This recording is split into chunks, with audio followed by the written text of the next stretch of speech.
அதிகாரம் 4 அரண் வலியுறுத்தல்.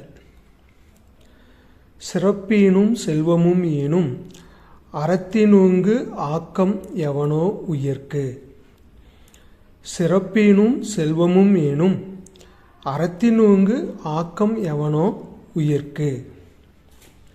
பொருள் விளக்கம்.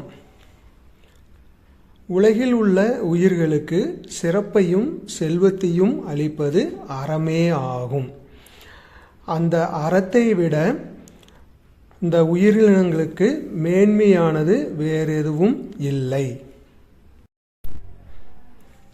உலகில் உள்ள உயிர்கள் அனைத்தும் இவ்வுலகில் வாழும் பொழுது செல்வத்தையும் பெருமையையும் தேடியே செல்கின்றன. அத்தகைய செல்வத்தையும் பெருமையையும் சிறப்பையும் தரக்கூடியது அறமே ஆகும். எவர் ஒருவர் அறச்செயல்களில் ஈடுபடுகிறாரோ அவருக்கு செல்வமும் பெருமையும் தேடி வரும். அத்தகைய செல்வமும் சிறப்பும் பெருமையும் வேறு எதனாலும் கிடைக்காது.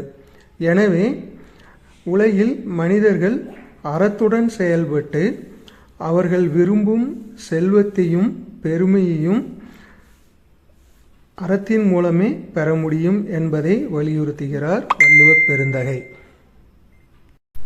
அறச்செயல்களில் ஈடுபடுபவர்கள் அனைத்து உயிர்களிடமும் கருணையுடனும் அன்புடனும் பழகி மற்ற உயிரினங்களுக்கு தீங்கு விளைவிக்க மாட்டார்கள். ஆனால் அறநெறி தவறி நடப்பவர்கள் மற்ற உயிர்களுக்கு தீங்கினை விளைவிப்பதனால் அறநெறி தவறி நடப்பவர்களை மற்றவர்கள் இழித்தும் பழித்தும் கூறுவார்கள். அவர்களிடத்து செல்வமும் சேராது, வேறு எந்த சிறப்பும் சேராது. எனவேதான் வள்ளுவப் பெருந்தகை அறநெறியில் நடப்பவர்களுக்கே செல்வமும் பெருமையும் தேடி வரும் என்று கூறியுள்ளார்.